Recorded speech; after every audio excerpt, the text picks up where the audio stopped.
Hey guys, kararating ko lang nakauwi galing sa Shungwan tsaka Central. Ngayon, gagawa ako ng authorization letter kasi yung kapatid ko pinapakuha ko ng mga kailangan ko, birth certificate, ganun. So, siyempre, pag hindi sa kanya, kailangan niyang authorization letter. So, kailangan gagawa ako ng authorization letter.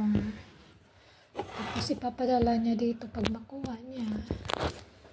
Makuha niya, ipapa-LBC. Send niya dito sa akin sa HK.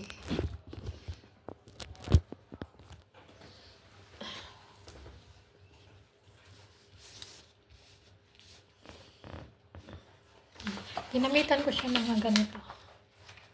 May linya para hindi mag ano ba. Para ano siya, pantay-pantay.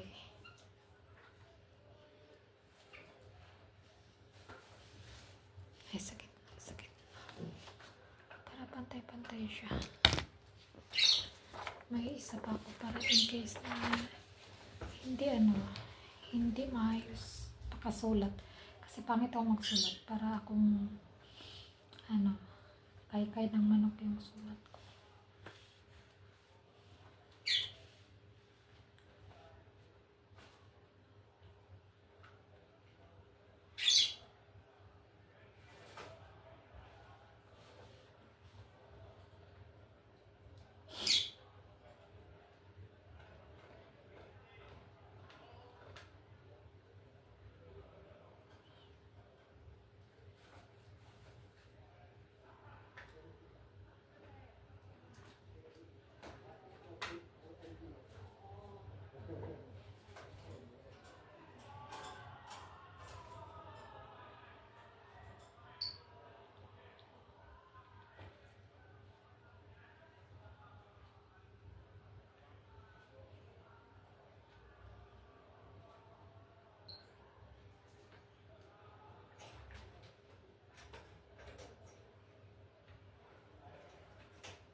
Temo, mali na ako. Big letter, small letter. Dapat huli sa big letter. Sabi ko na mali na ako. Sa kabilang baliktarin ko. Mali talaga ko. Sa kamay ko eh. Big letter lahat.